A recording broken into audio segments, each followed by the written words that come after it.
Hello, everyone. Welcome to our Forging Powerful Fiction Challenge. I am so excited that you are here. My name is Desiree. I am your host for this challenge. And goodness, I've been thinking about doing a challenge like this, honestly, on and off for a while. And I'm sorry it's taken a minute to actually get it together and share with you guys, but I'm very excited that you are here. So first off, I want to know who you are. So put it in the chat. Tell me your name and where you're tuning in from, because I want to know who's in the audience here. Who am I dealing with? So go ahead and do that. Then we will get started here.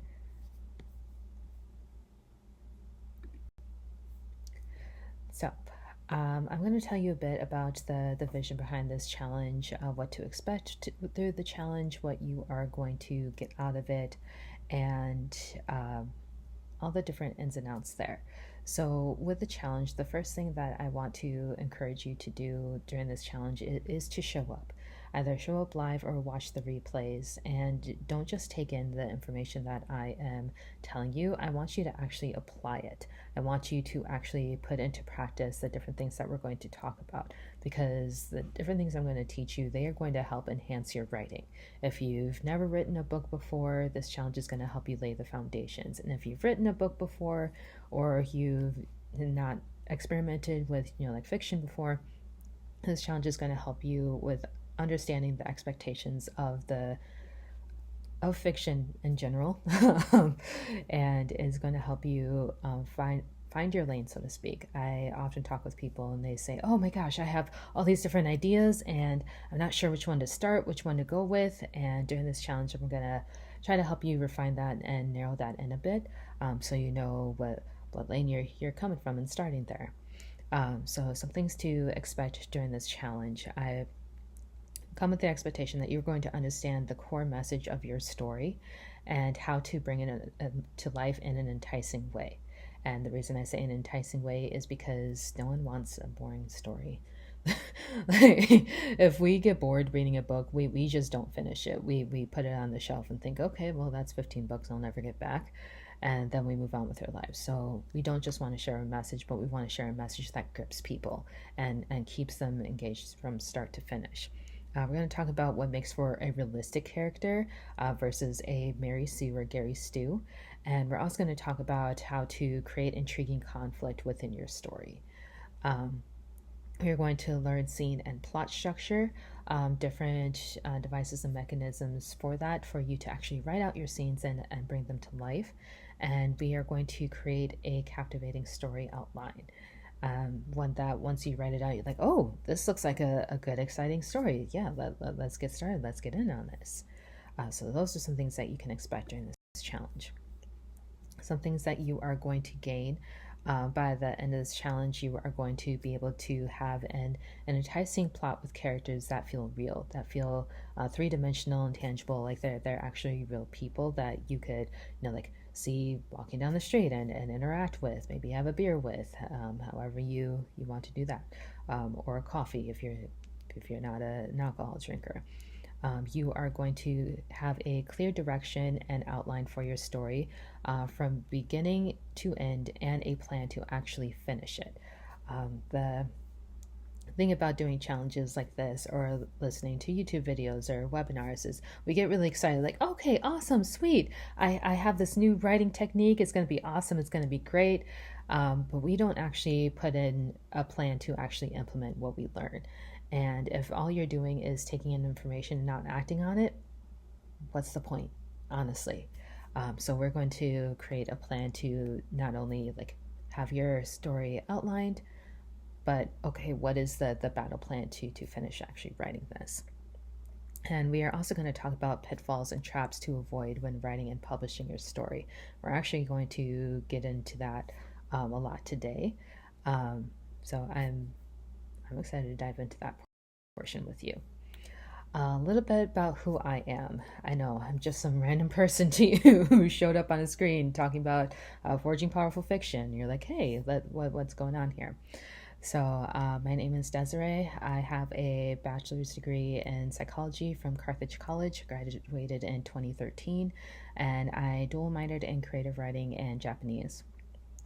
I dreamt for years of writing a book, hence the creative writing minor. And when I graduated, I entered the real world and I had to, f- find a job, find employment, pay back student loans, all these things. And I was trying to figure out what it was that I actually wanted to do with my life. And spent a few years, working different odd jobs here and there, trying to understand that, trying to figure that out for myself.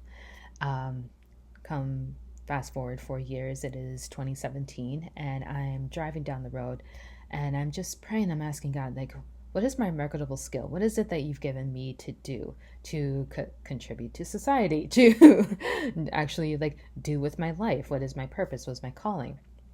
And he said to write. And I was like, yes, writing. Yes, that's great. That sounds. Wait a second. Did you just say writing?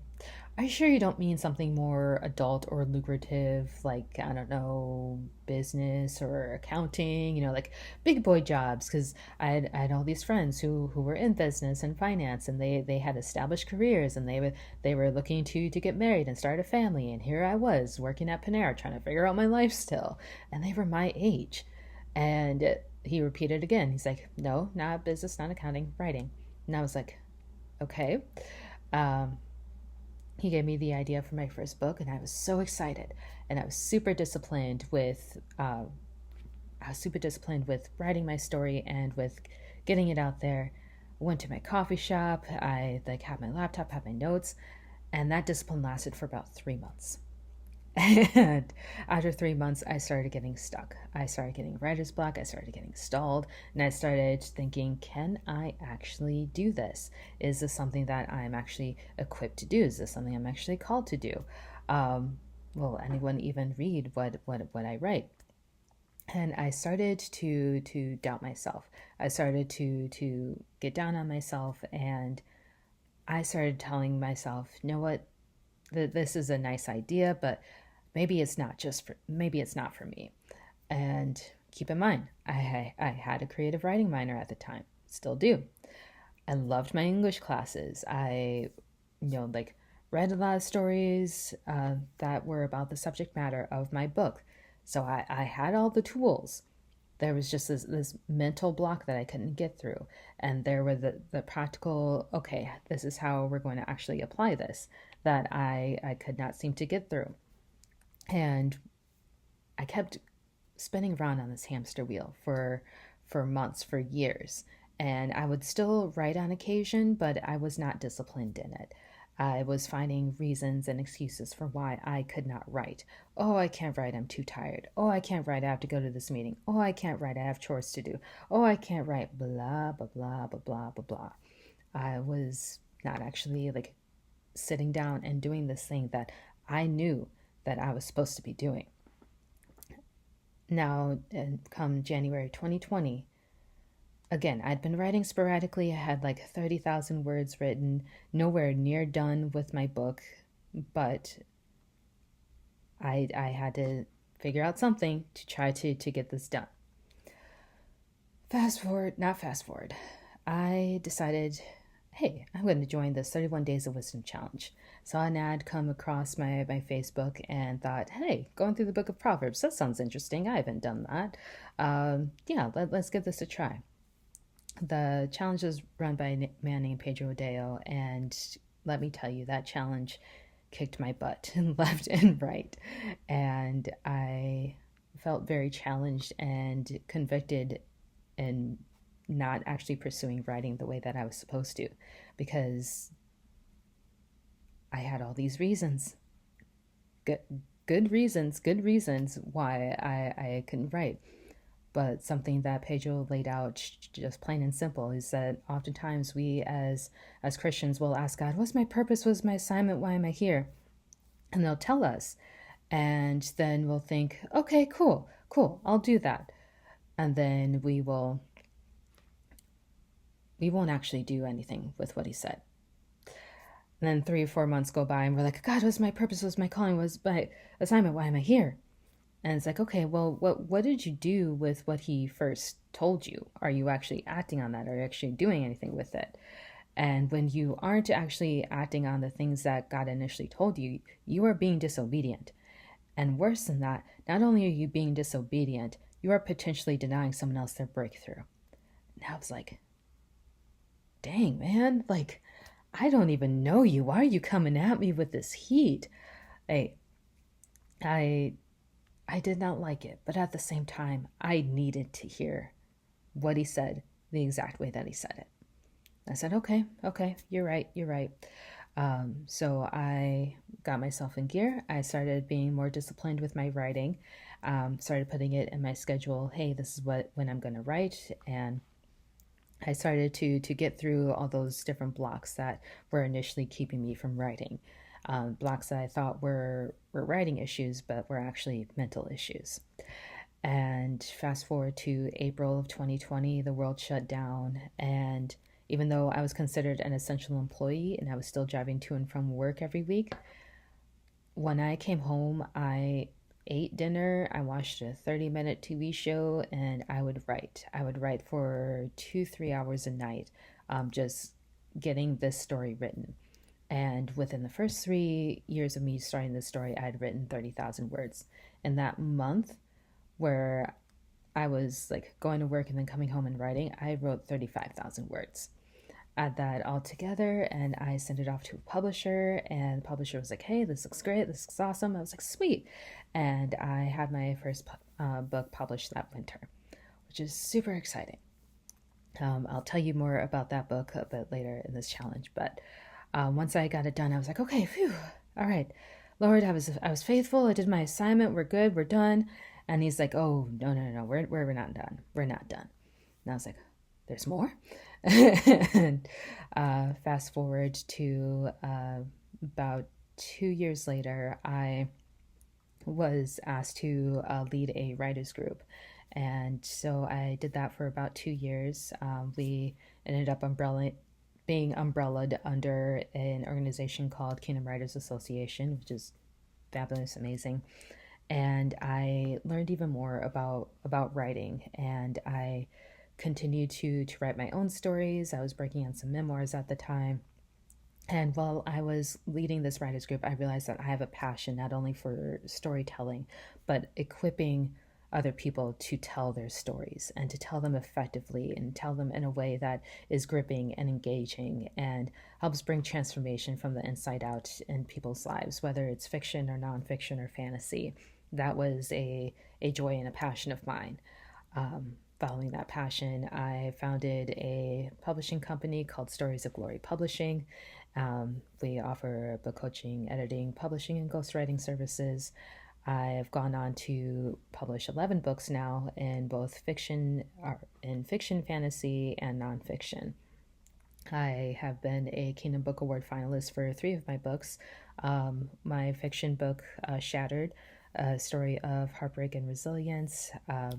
My nonfiction discipleship book, Live with Purpose, and my collaborative memoir, Broken Chapters. In addition to all of those, I am a cat mom to an orange tabby cat. You'll see her there. Her name is Maddie. She is sweet and sassy. Don't know where she gets the sass from. I love being out in nature. I love going for walks and for hikes. It's beautiful. It resets me. It is just wonderful. I love being outside when it's not, like -20. I live in Wisconsin and sometimes it gets that way in winter. So in summer I'm like, yes, outside. Anyway, but for like nature related things, not for sports. Sorry, sports lovers. I am a huge superhero nerd, Marvel, DC. I love it all. So, so, so very good. And some awesome, amazing life lessons that I've actually gained and learned from watching and reading superhero stories. And I am an avid tea drinker. People say all the time, oh, coffee is king, coffee is king. No, green tea, baby, all day, every day. So yeah, that's a bit about me. I'm gonna stop talking about myself now. But why am I doing this challenge? I am doing this challenge. As I said before, I have a passion for storytelling, for helping people tell beautiful, engaging stories. Sorry, give me 1 second. I'm having an issue with my mic.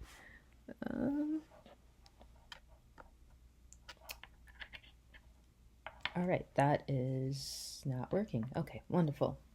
That's just... Okay, sorry. All right, looks like we are back on there. Okay, sorry about that. But yeah, I am passionate about storytelling and telling good stories. I hate when I see stories that are supposed to, like carry kingdom messages that are cheesy, or don't hit the mark, that don't grip me as a reader, or like someone who is like watching this movie or a TV series. I believe in the power of the written word and the words that are brought to life in media to transform people's lives. Um, I often tell my clients, when you write, you are a mentor for your audience, whether you want to or not. You are directing them in the direction that they should be going. And I believe that the stories that we write, they should carry some weight of truth. They should carry some weight of revelation. They should bring people to a place of freedom and hope and wholeness and joy. Um, and I want to be able to equip people to do that. Another reason why I'm doing this challenge, and also a big reason of why I coach in general, it's because I don't know is not an acceptable reason to not write your story. It just isn't. If you don't know, get get a coach. Get a coach. And there will be people who left and right say, oh no, you don't need a coach. For whatever reason, they'll say you don't need a coach. Michael Jordan had a coach, y'all. Okay? Like, if professional basketball players have a coach, if Olympic athletes have a coach, like, that there's something to be said for walking with someone who has walked further than you have in certain areas of study. Like, so if people are like, oh no, you don't need a coach, don't listen to them. Do not listen to them. Sorry.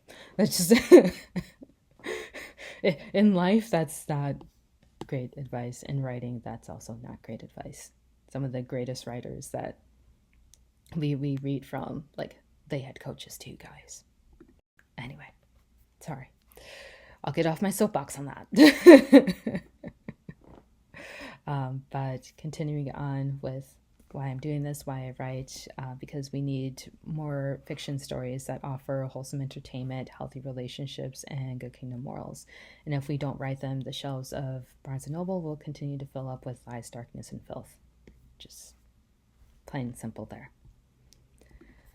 So I've talked a bit about myself, a bit about why I'm doing this challenge, why I write, why I do book coaching, all of that. I want to hear from you. And I want to know, what is your why? Why is it that you write? And if you've never written before, but you've thought about writing, I want to know why it is you want to write. Why do you want to share your story? And why do you want to be a published author? And your why, it can be any reason others under the sun. I shared with you a bit about my why. I also have additional whys behind that. I write because I want to leave a legacy for my kids and their kids. When I pass away, my writings, they will exist as a record of what I stood for, what I believed, what I fought for, what I wanted to leave behind in this world. When you write, whatever you write, that becomes part of your legacy. So I want you to take a minute, and if you're feeling brave, put it in the chat. What is your why? Why is it that you want to write?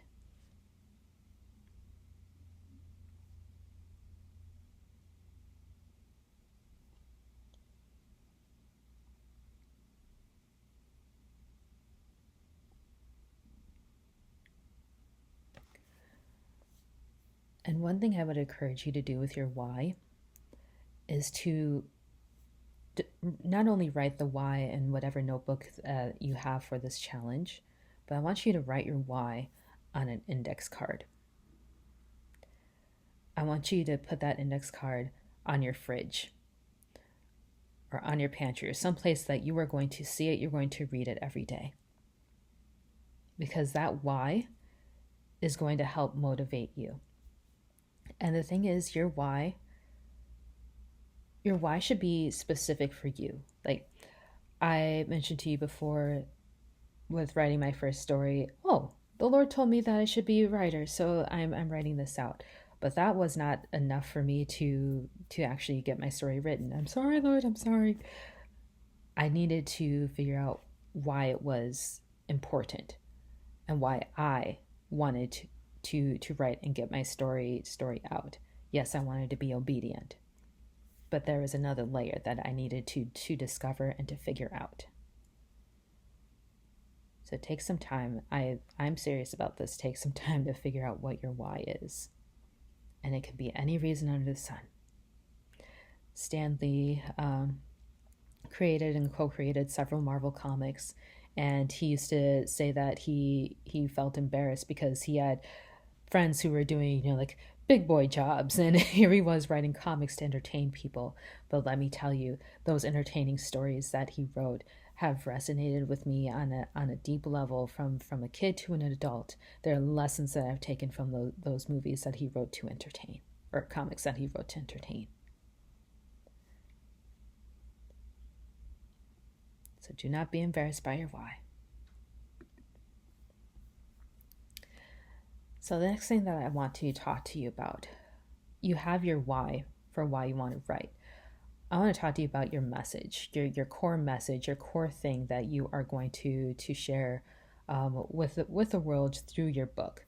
And there are different, like themes you can have, different messages that you can have, so on and so forth. And I can give you examples of how these have been illustrated through some of the different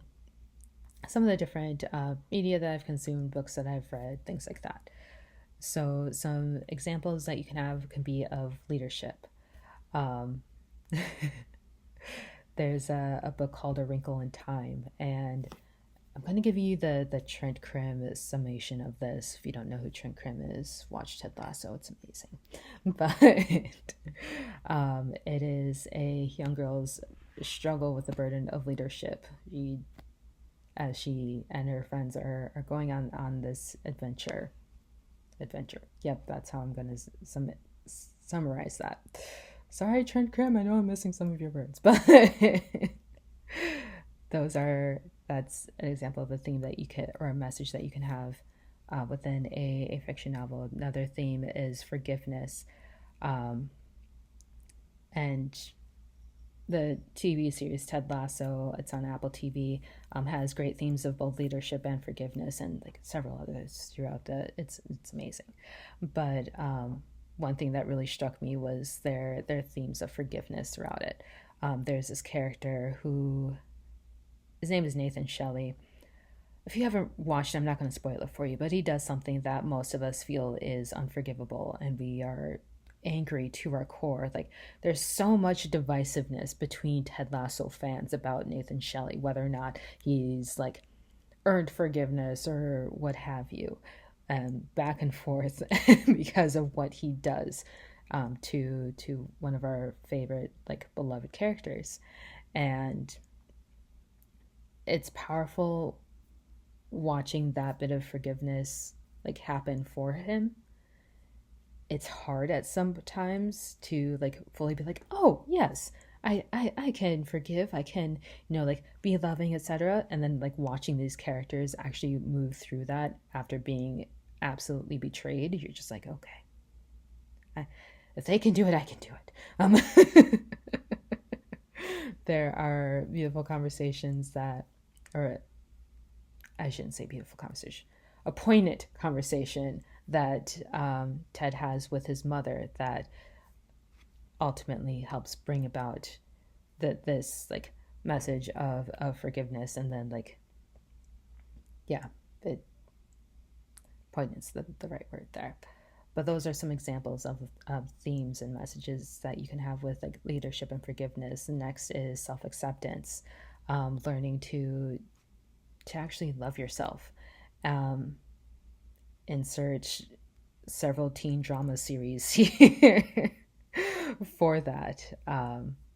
Another example is love and courage. When I was a kid, I had very interesting choices as a kid when it came to movies and TV shows I loved. Um, one of my favorite movies was Tim Burton's The Nightmare Before Christmas. People are always shocked when I say that, and they're like, "Why? Why was that your favorite?" It's like because that movie taught me the importance of staying true to myself, even when it's hard, and to grasp onto that lesson as a kid. That spared me from a lot of potential pitfalls as an adult. My one of my favorite TV shows was Courage the Cowardly Dog. It is this purple dog who lived in the middle of nowhere with his parents, Eustace and Muriel, and stuff was always going down at this random farmhouse in the middle of nowhere. Like there were aliens, there were mummies. It was like, what in the world? How is this like a hot spot for chaos?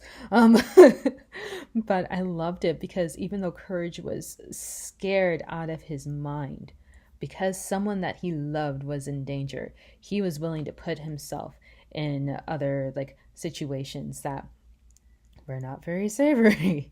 But he usually came out okay and on top. With Muriel, Eustace not so much, because Eustace, his whole thing was, "You stupid dog." It's like, how, Eustace, why? Where's your heart, man?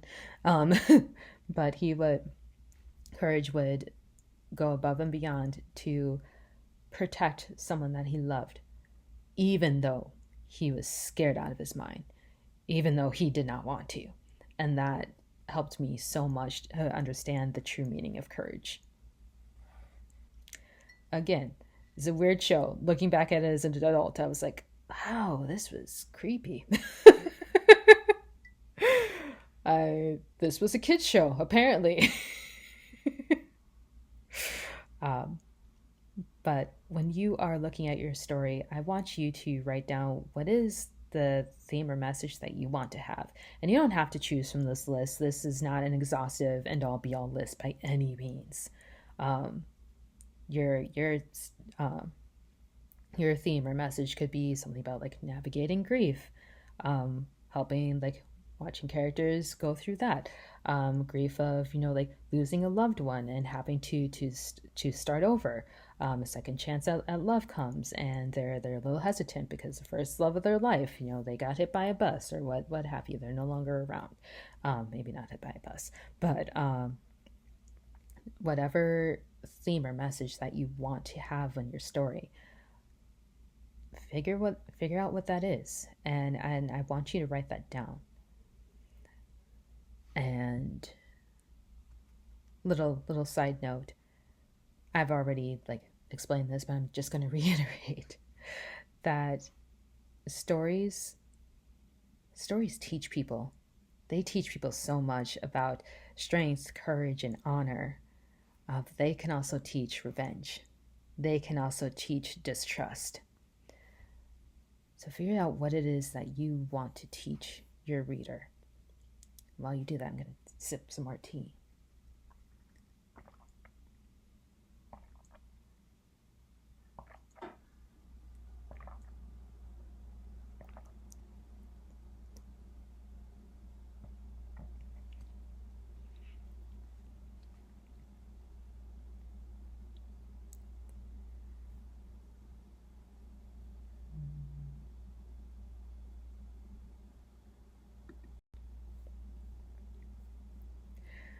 All right, so the next thing that I want to talk to you about, there's a lot of writing on this slide. I'm going to ask you to ignore it for just a few minutes.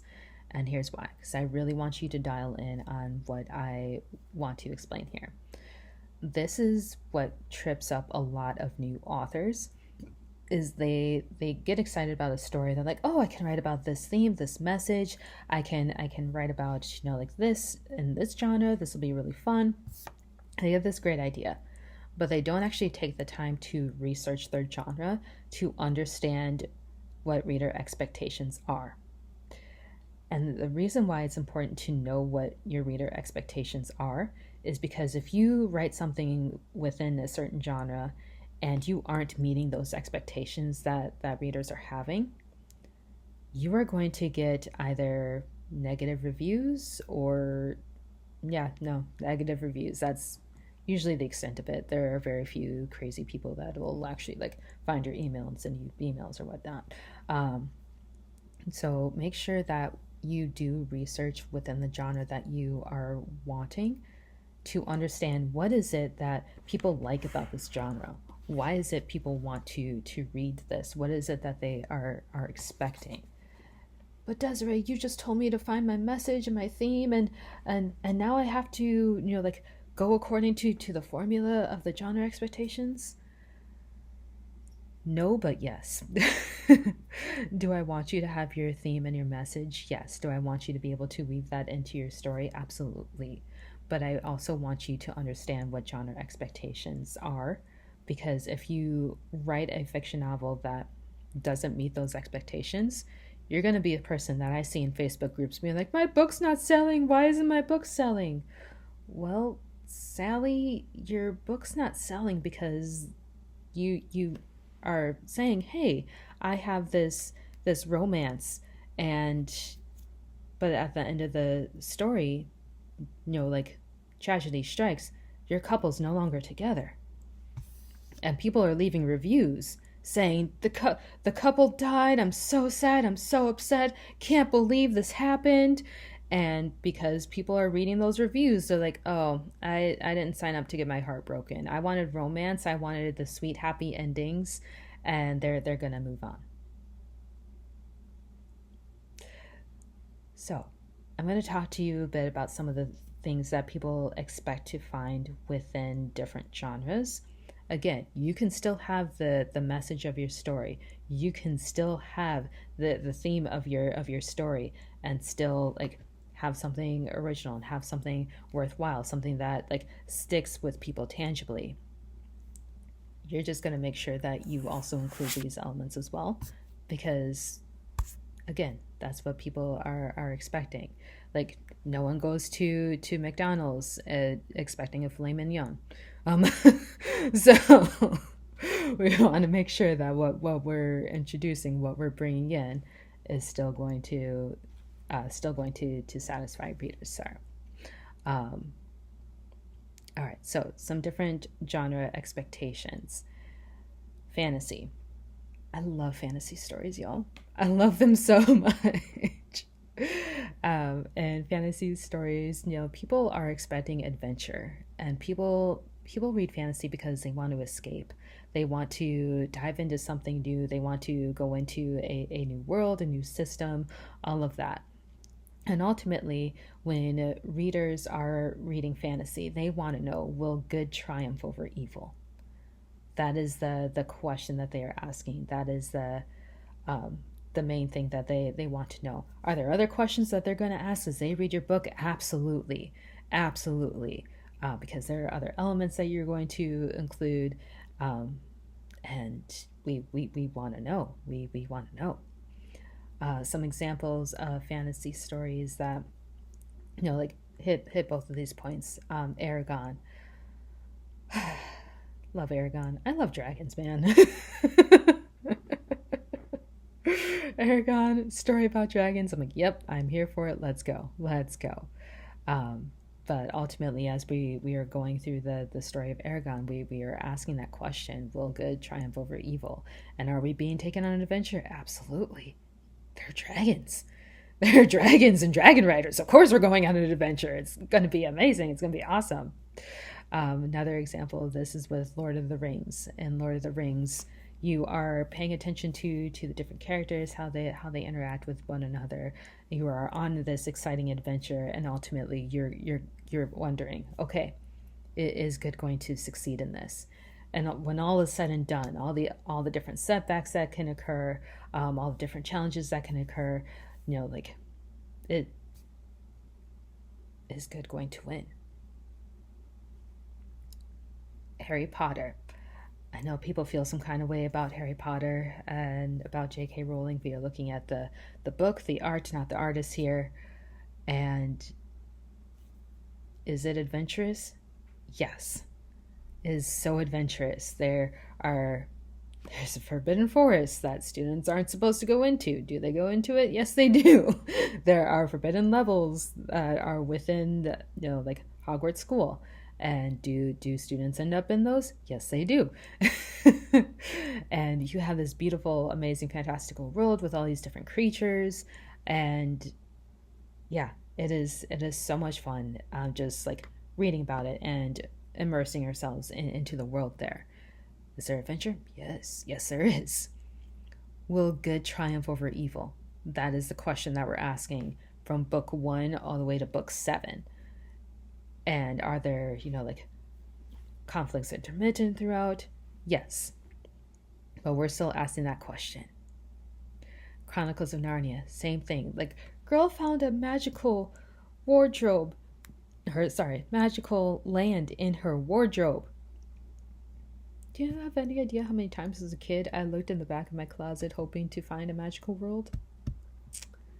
It's very disappointing that it never worked out.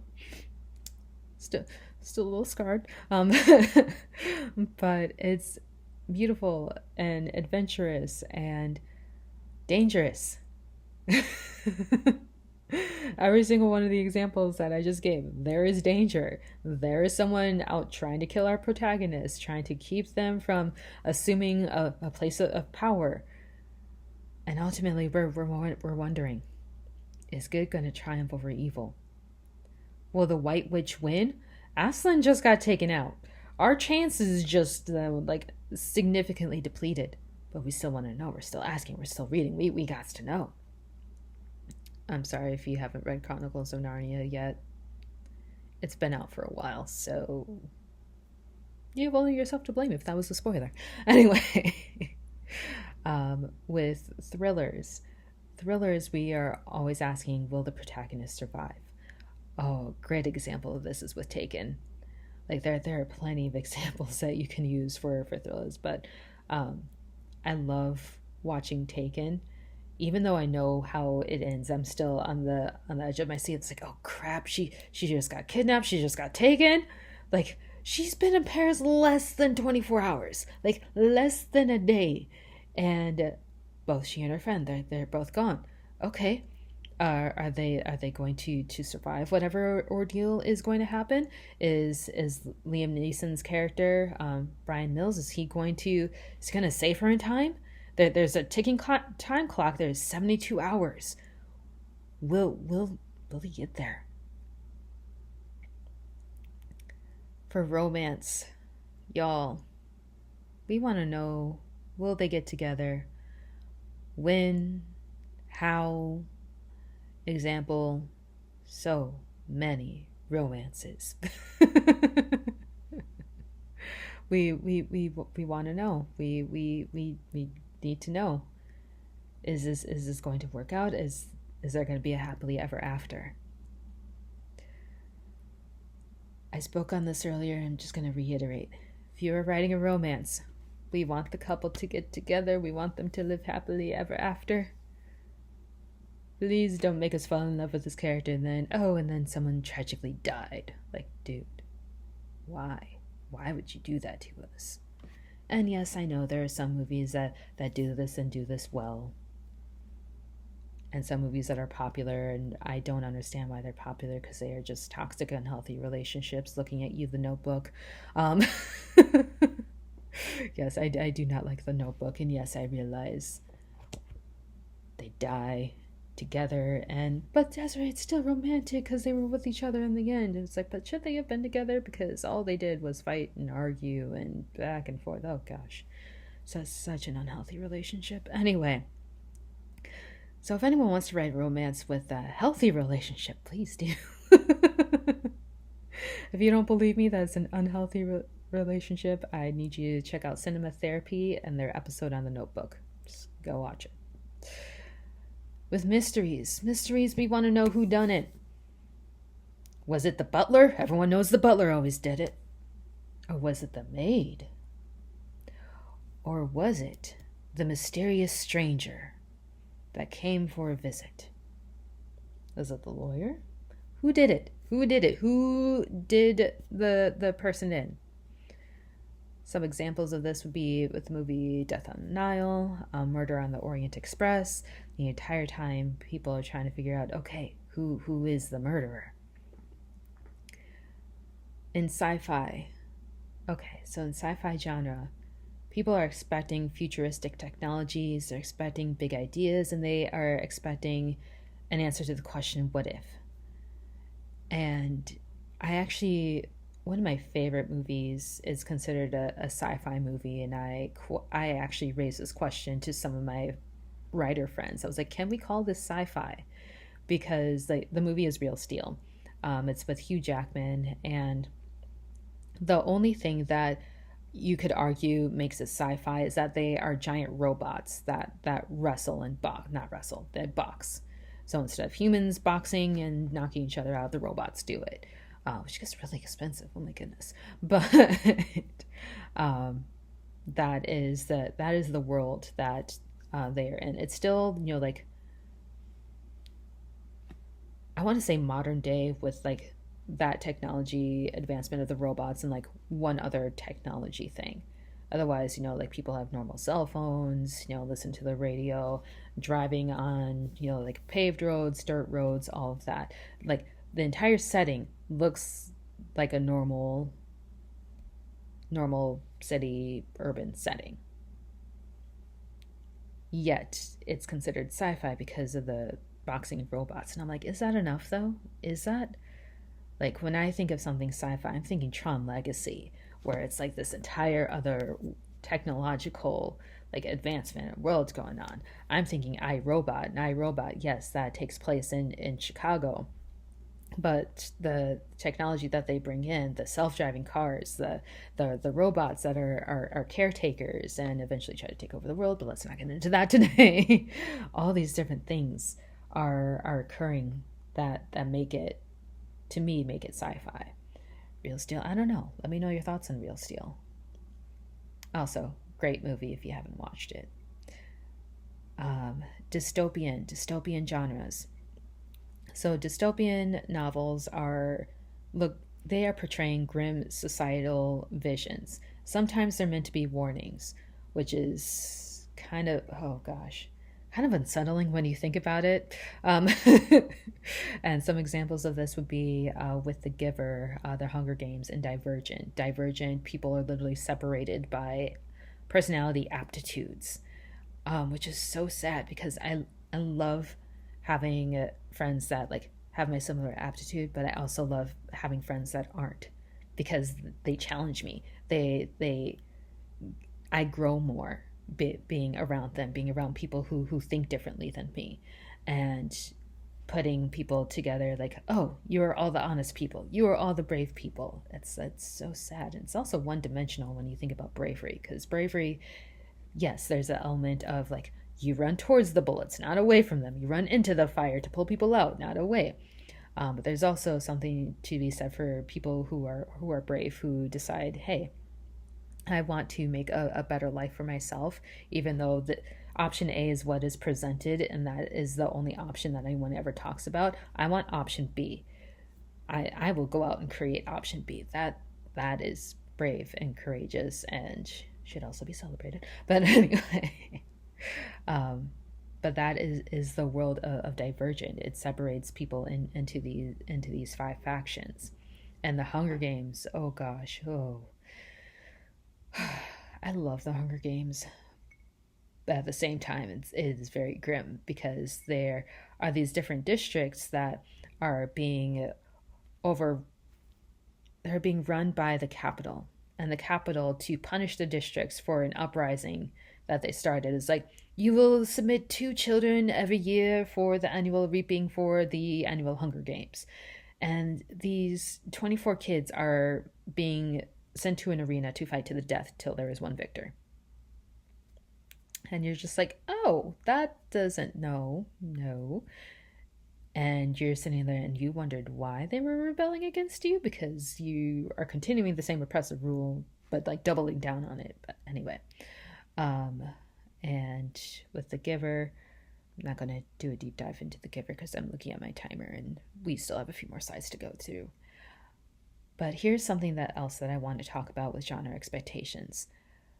Not only do I want you to do your research in these genres, I want you to spend some time reading and watching media within your genres. Because if you do not do that, you are going to struggle with writing your story.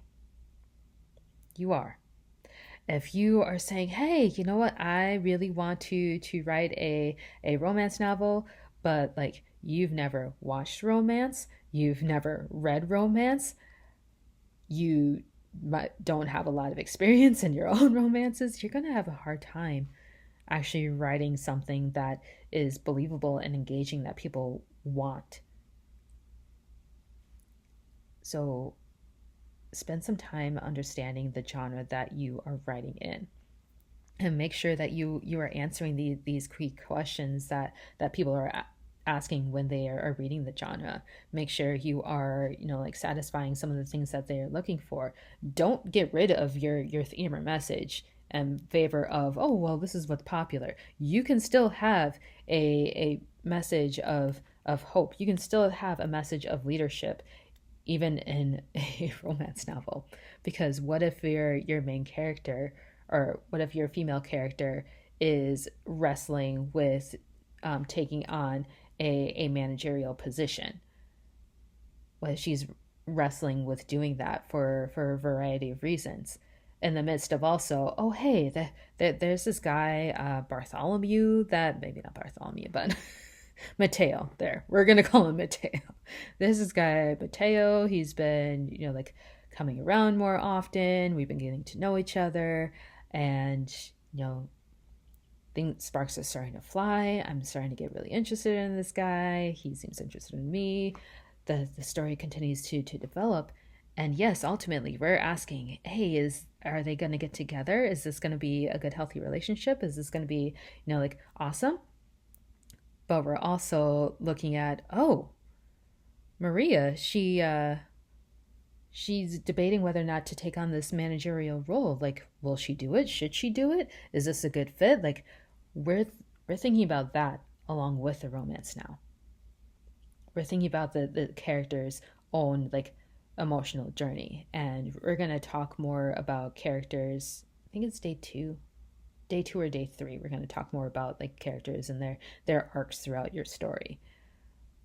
But those are ways that you can still weave in your themes and your messages. Other things to note with understanding genre expectations: what tropes are readers looking for? And what a trope is a plot device. And your trope does not write your story for you. It's something that's like found in the background of your story. How you write it is entirely up to you, and you can even invert some tropes too. So some tropes with romance: falling for your best friend or falling for your best friend's brother, the fake dating. Those are some examples of, like tropes that you can find with romance.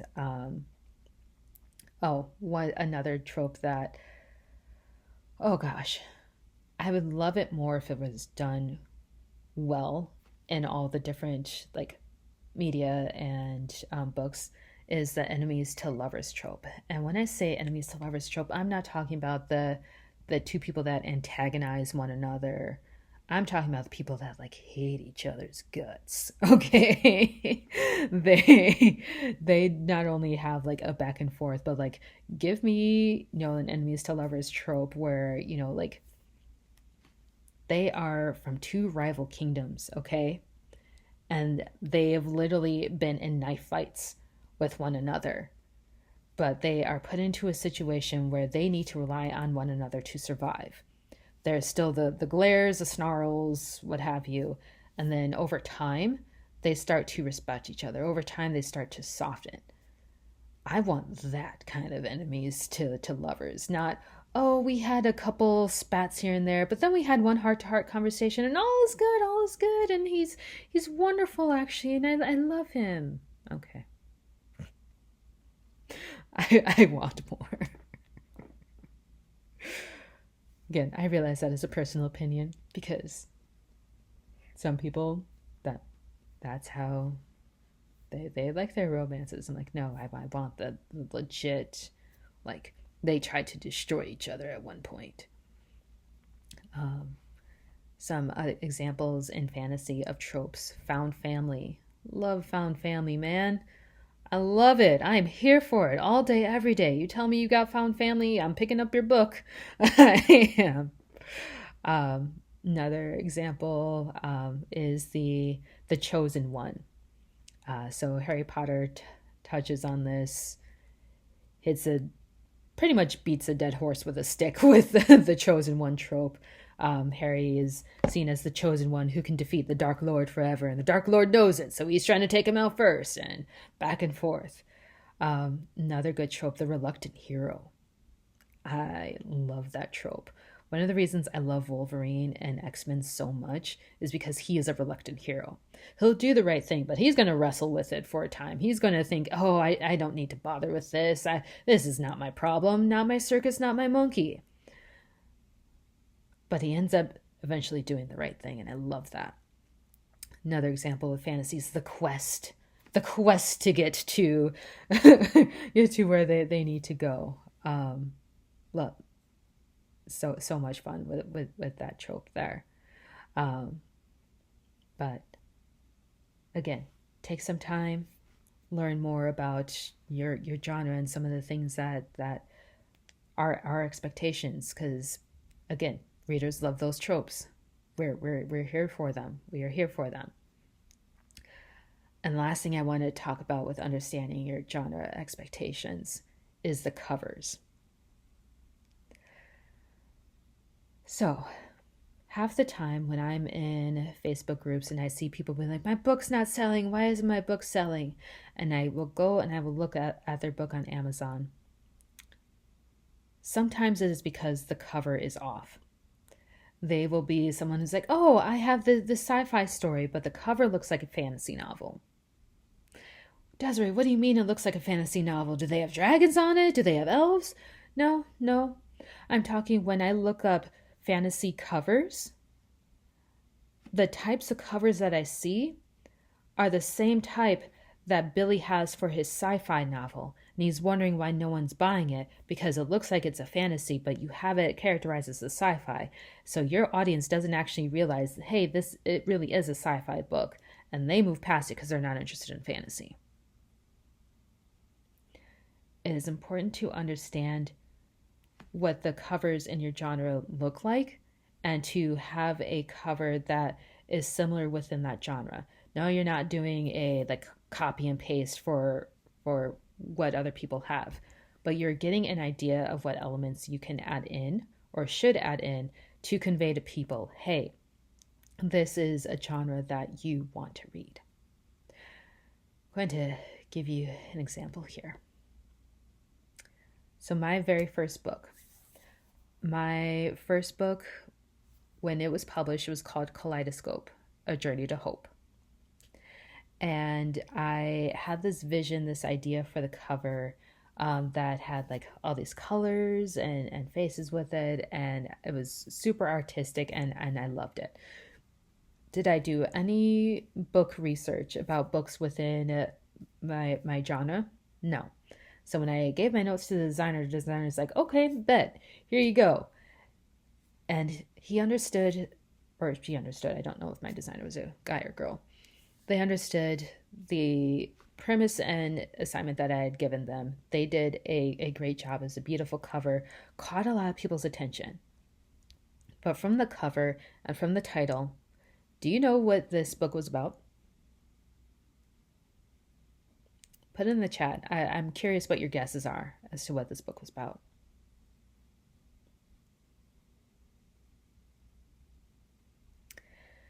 This book was a story about human trafficking, told from the point of view of 4 girls that are in it trying to get out and restart their lives.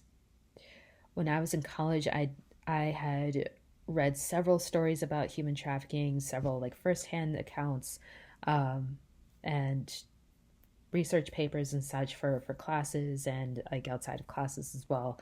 I had written several research papers, written a couple, like short stories and poems about it. This was a subject I knew a lot about. But when it came to actually putting together my cover, This is my cover for a human trafficking novel. That was my title. And my publisher tried to say something and I didn't want to listen.